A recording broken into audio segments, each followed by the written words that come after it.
The next method which is used frequently in the extraction and purification of fermentation products is liquid-liquid extraction.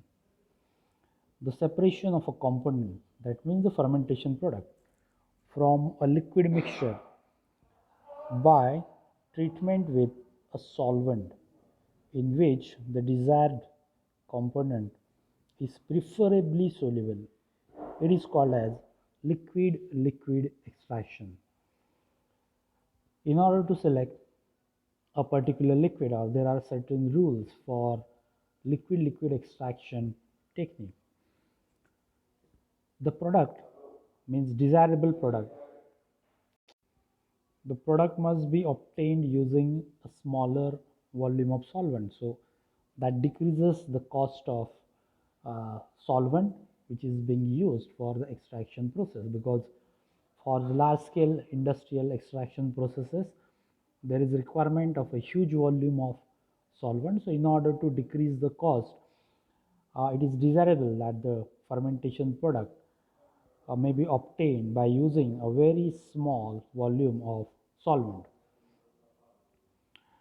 Then it is important to find out on a small scale the solubility characteristics of the product using a wide range of solvents. So there is a range of solvents available, polar solvents and non-polar solvents. So this is a basic selection criteria for to be used on industrial scale using liquid-liquid extraction.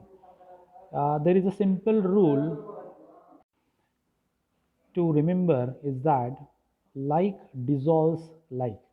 That means the polar liquids dissolves polar solids. Polar liquids, polar solids. That means polar, the word indicates the presence of charged areas on that particular molecule, and thus it becomes hydrophilic. Non-polar liquids dissolve in non-polar solvents. There is a parameter on the basis of which we can decide or we can choose a particular type of solvent, means the suitability of that solvent to be used for extraction of particular fermentation product. So it is decided on the basis of a characteristic or the criterion. It is called as D value or the dielectric constant. The definition is it is a measure of degree of molar polarization of a compound, means the number of charges which are present on a particular compound. This table shows the dielectric constants of the different solvents at room temperature or 25 degrees Celsius. These are arranged in the order of increasing polarity. So the first column it shows solvent, and second column shows the dielectric constant value, that is D value. So you can see at the topmost row it is hexane. The value for its dielectric constant is 1.9, and which is shown as least polar, that means decreased polarity. Whereas at the bottom you can see water, which is showing a value of 78.5 dielectric constant. That means it is the most polar compound. So you can see in between. So hexane is the least polar compound and water is the most polar. In between you can see a range of solvents right from less polarity to increasing polarity. Cyclohexane, carbon tetrachloride, benzene diethyl ether, chloroform, ethyl acetate, butanediol, butane 1-diol, propanol, acetone, ethanol, methanol, and finally it is water. So this is how the high value indicates highly polar compound. There is another criterion for the selection of a suitable solvent for the extraction of fermentation product present in fermentation broth. It is called as distribution or partition coefficient, and it is abbreviated as capital K. The formula for this partition coefficient is concentration of solute in the extract. Solute means the fermentation product, divided by concentration of solute in the raffinate. So concentration of solute in solvent extract and concentration of solute in raffinate, that means in the aqueous phase. This is how we need to read this. Say for example, this is a single stage extraction unit. For example, an extraction funnel in which desirable fermentation product is embedded inside this aqueous fermentation broth. So this aqueous fermentation broth, it is mixed with test solvent in this extraction unit. So after addition of this solvent, it is mixed for several hours or several minutes as the protocol is designed. After mixing, the agitation is stopped. As a result of this, the liquids are allowed to be settled down. That will result into formation of two layers, because these are the two liquids having different densities, and obviously these two liquids are going to form different zones. Say for example, here at the bottom layer is aqueous phase, and the topmost one is the solvent phase, that is the solvent extract. So what we propose here is the fermentation product is being extracted in the solvent. So remaining is raffinate. Then the concentration of this desirable fermentation product, that is solute, which is there in the solvent extract, it is determined by some pre-described protocol. Then same method is used to determine concentration of this same fermentation product in raffinate, that means concentration of solute in solvent extract divided by concentration of solute in the aqueous phase. Say for example, the concentration of solute in the extract is 10, whereas concentration of solute in raffinate or the aqueous phase is only 0.2.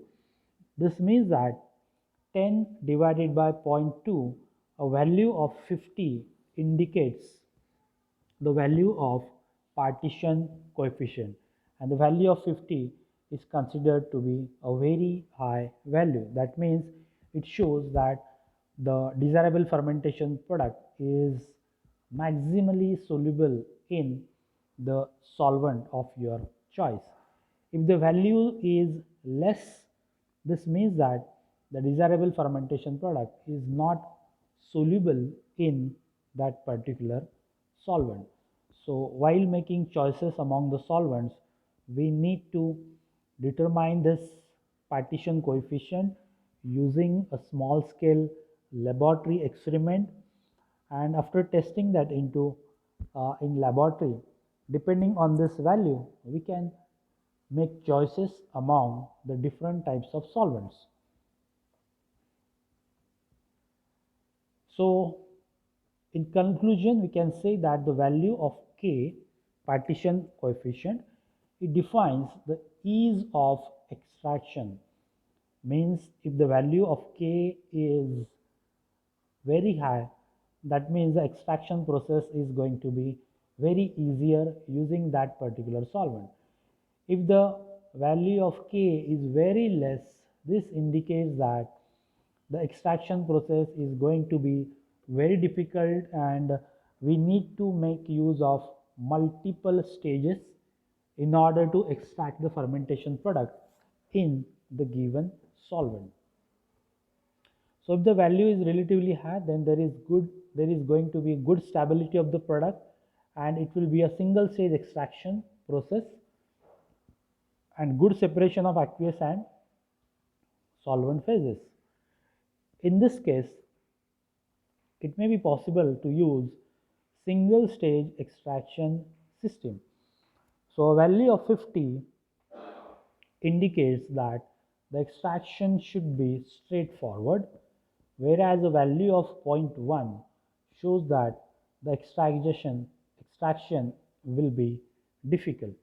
This is the single stage extraction system in which the aqueous fermentation broth is there, which is mixed with solvent, and as it was discussed in the earlier slide, it is mixed, allowed to settle down, then these two phases are separated using this drain.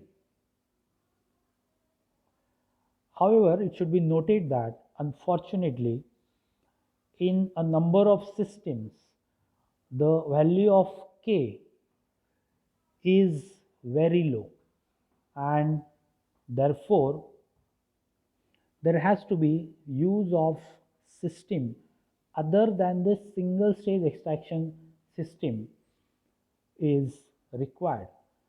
So in that case there must be use of, so the multi-stage system used in such cases is co-current or counter-current multi-stage system. So these are utilized when the value of K of the solvent is very less, and still you want to make use of same solvent for the extraction process, then there can be use of multi-stage systems. Now, first one is co-current system. So co-current system, it consists of a series of mixer separators which are connected to each other, and you can see that mixer separator number 1, 2, and there may be many mixer separators, therefore it is written as N. We can see here that the feed, that means the fermentation broth, is to be added to first mixer separator along with the solvent. That means the movement of solvent and movement of this feed is in the same direction, therefore it is called as co-current. So this feed with solvent, it is mixed like this, and then the whole preparation is then transferred to the, that means it will be called as the raffinate, which is leaving this first mixer separator. So it will reach or enter into the next mixer separator. Before that, from the first mixer separator, the extract is collected, that means the solvent extract is collected, and the remaining aqueous liquid is called as raffinate. That raffinate will run into second mixer separator.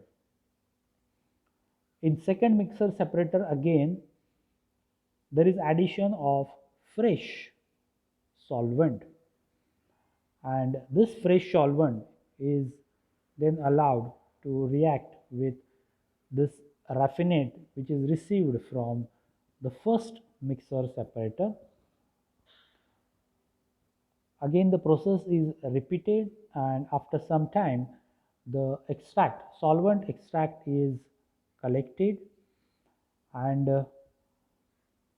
this solvent extract is then mixed with the earlier solvent extract, and whatever the raffinate that generates from this mixer separator will again enter into the next mixer separator chamber, and again there is addition of fresh volume of solvent. So this is how it is continued till the last solvent extract gets a desirable detectable concentration of fermentation product, and raffinate should not have any detectable concentration of fermentation product. This is how the flow is in one direction. That's why it is called as co-current system.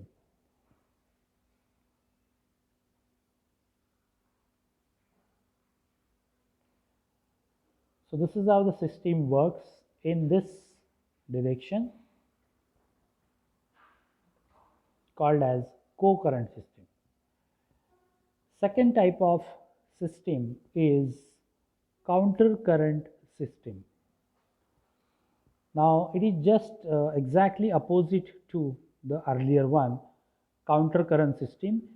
So in earlier one, that is co-current, the direction of feed and movement of feed and solvent, it is in the same direction, whereas in case of counter current it is in opposite direction. You can see that the feed is getting entered from the left hand side, and the solvent is being entering from the right hand side.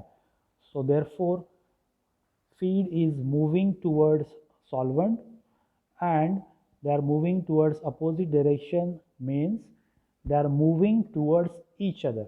That is why it is called as counter current system, exactly opposite to the earlier one. So again it consists of several mixer separators which are connected in a series. So the feed will pass from this left hand side, from it will be added to the first mixer separator, and after this it will leave the first mixer separator. So in first mixer separator is receiving two things. The first one, it is receiving feed, that means the fresh fermentation broth in which the fermentation product is present, and the second thing which is present in the first mixer separator is the solvent, uh, the solvent from the earlier or the previous mixer separator. You can see in the diagram that the first mixer separator is receiving fresh fermentation broth. Along with that, it is receiving the solvent extract from the second mixer separator. So after this mixing process, the raffinate from first mixer separator will run into second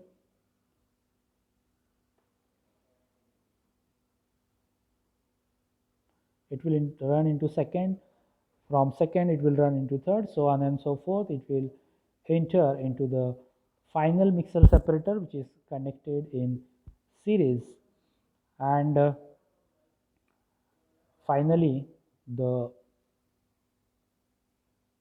depleted raffinate, means this depleted raffinate will not contain the detectable concentration of fermentation product.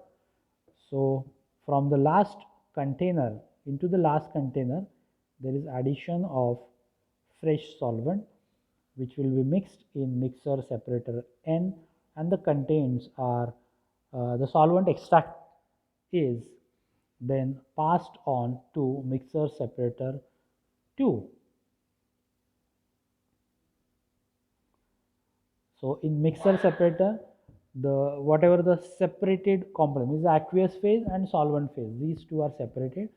So solvent will run into mixer separator number 1, and finally the solvent extract is collected from mixer separator chamber number 1. This is the operation of counter current system used for, it is a continuous system, the benefit of the system is that it is a continuous process and it is very useful for the handling of a large volume of fermentation broth or large volume of solvent or large volume of aqueous materials which are operated continuously. There is an equipment which is called as Podbilniak centrifugal extractor, or it is also called as a pod contactor. Pod contactor. Contactor. Contact means the contact between liquids, contact between two liquids, or contact between solvent and solute. This is the LS diagram of this Podbilniak centrifugal extractor, which is very frequently used in several industries because of its benefits. Let us see the design of this. It consists of a series of rings inside the rotor that I will show you in next slide. At the center, you can see there is a rotor. This is the shaft of the rotor, and from the center there is addition of heavy liquid. Heavy liquid and light liquid means these are the liquids having differences in the densities, and therefore they are termed as heavy liquid phase and light liquid phase. So heavy liquid phase, if it is centrifuged, if it is exposed to centrifugal force, obviously this heavy liquid, it will be thrown out of out towards the rim of the rotor, whereas if it is light liquid, then that light liquid, it will gather at the center of the rotor. That is what it happens when the liquids are exposed to centrifuge or centrifugal force. Light liquid inlet is from the out of the outside of the rotor, means the towards the rim of the rotor, so that this light liquid, when the centrifuge starts, it will move from outward to inward.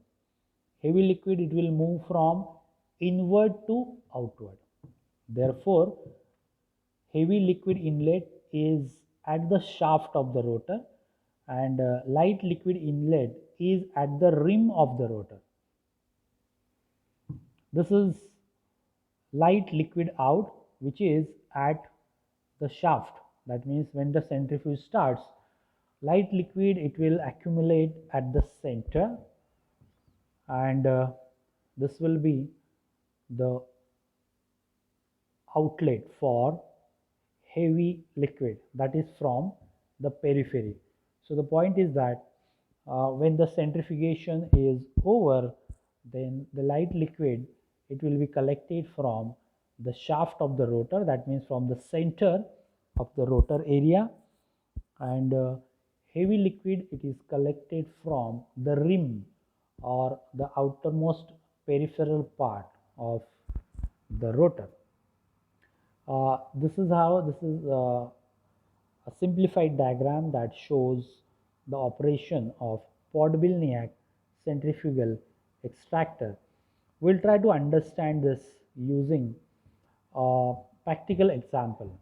Say for example, this is there is a requirement of recovery of penicillin.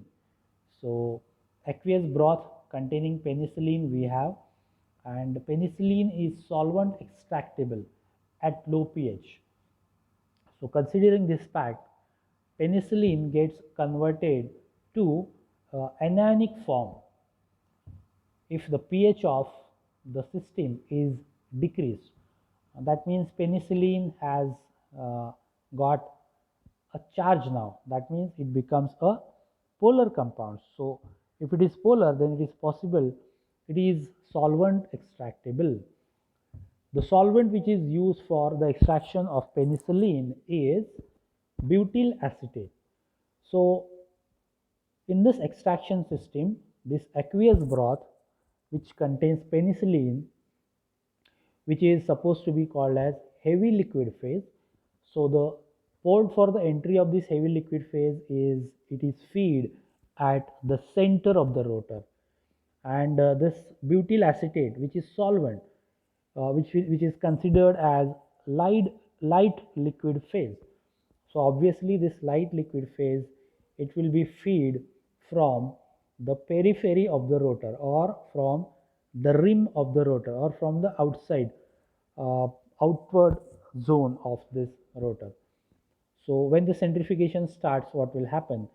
This heavy liquid phase, that is aqueous broth containing penicillin, it will move outwards, and this butyl acetate, it will move, that is light liquid phase, it will move inwards.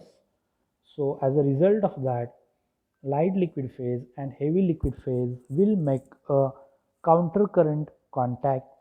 They will be in contact as they are running in the opposite direction, thereby causing the solubilization of penicillin into butyl acetate. So butyl acetate, it will solubilize penicillin, which is present in aqueous broth, and it will leave this uh,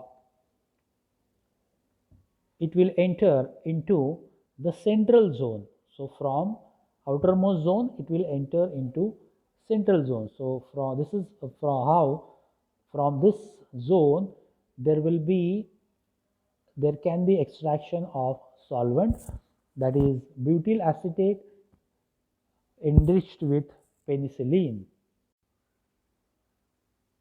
Then from this end, the heavy liquid outlet, it will be from the periphery of the rotor, that means the outmost portion of the rim of the rotor. So this is how the system of pod contactor or Podbilniak centrifugal extractor it works. Now we'll further elaborate on this Podbilniak centrifugal extractor using an animation.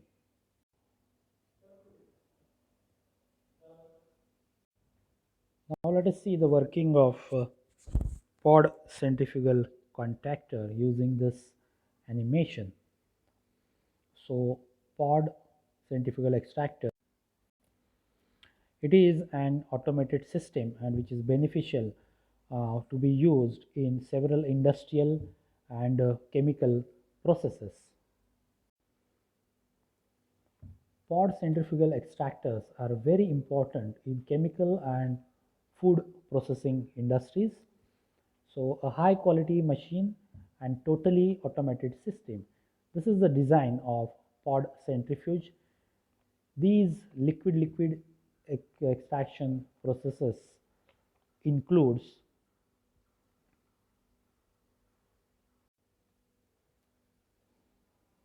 it includes extraction, reaction, separation, and washing. Now to understand how this machine can process several applications, let us collect some more details. This shows that a pod centrifuge is a simple contactor, rotating device that employs centrifugal force to contact and separate phases of different specific gravities in liquid-liquid system. This spinning rotor contains a series of concentric perforated sheet metal cylinders called as elements. You can see here the elements provide coalescent surfaces, and as liquid flows through the perforations, the intimate contact is assured.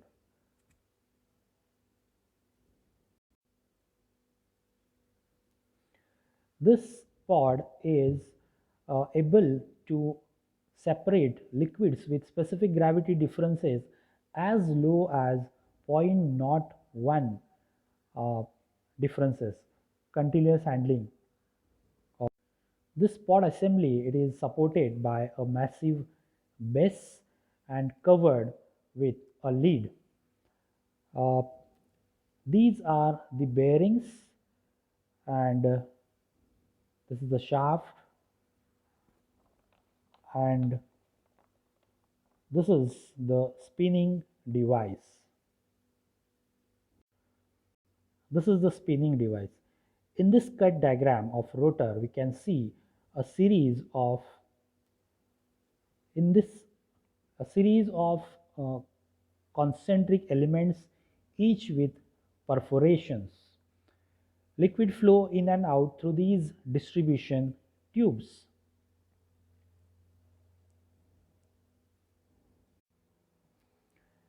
These extend radially from rotor shaft like spokes in a wheel.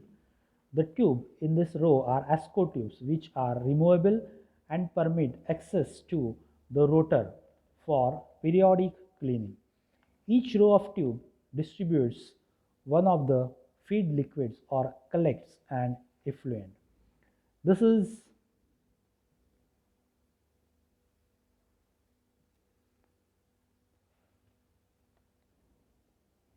so this is a heavy liquid out. Tubes are attached to the shaft at the time of at the rotor at the rotor rims. They are sealed with ASCO plugs.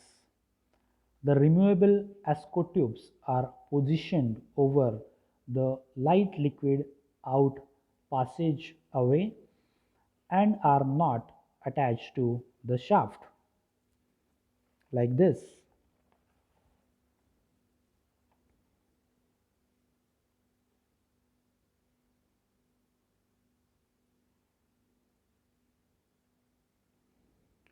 The holes are drilled in distribution tubes. Positions of holes are determined by what type of liquid they convey. The drilled holes permit the liquid to flow from distribution tubes to the rotor. To understand how the pod contactor operates, let us introduce some liquid into the machine. This blue arrow represents the flow of heavy liquid. In here, the blue heavy liquid feed flows into the right side of contactor, as you can see here, through the small seal and down the center shaft channel. The heavy liquid feed then flows into the distribution tubes, which intersects the right central shaft channel.